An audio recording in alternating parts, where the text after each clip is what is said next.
Quando você fala de overflow, você está falando de trailer suction hopper dredgers, né? Então, estamos falando de dragas que contêm cisterna e capacidade de transportar o material para a área de disposição, né? Exato.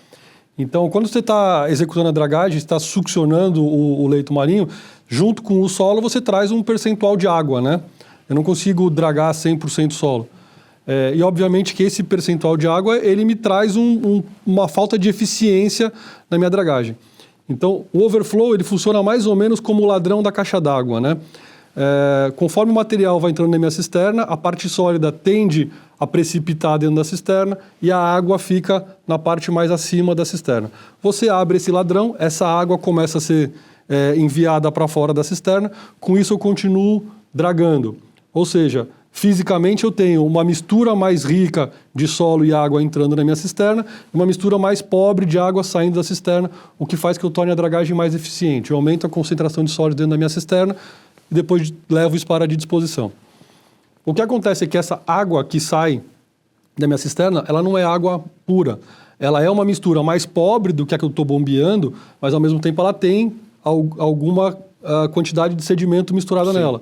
E eu, quando retorno isso para o meio, esse sedimento fica em suspensão na água. Gera uma pluma de suspensão de material, que é o que a gente chama. E é o que os órgãos ambientais entendem que isso não é benéfico para o meio ambiente, que isso pode diminuir a incidência de luz, de oxigenação na água e pode trazer alguns problemas para a fauna marinha da região. Isso é uma coisa que, assim, é discutível, tá, Tércio? A dragagem é muito técnica, na verdade. Eu tenho certeza que é discutível. Então, assim, a discussão chega a nível acadêmico, geralmente. Então, assim, a aplicação ou não do overflow, ela tem que ser balizada em testes locais. Você tem que buscar um conhecimento avançado das suas condições de operação, das condições naturais do meio, para você saber se, de fato, o overflow é aplicável ou não, né? A preocupação ambiental, ela é pertinente? Completamente pertinente. Só que a gente tem que ponderar também a parte operacional, porque hoje, o que a gente sente na prática? Que a restrição de overflow, sim, ela gera um impacto operacional. Ela torna a minha operação mais prática, mais demorada, eu tenho que fazer mais ciclos de dragagem para chegar no mesmo objetivo do que se eu estivesse fazendo com overflow. Então, assim, o meu tempo de operação, ele é expandido. Aí a gente tem tempo, né? Nós vamos falar de emissão.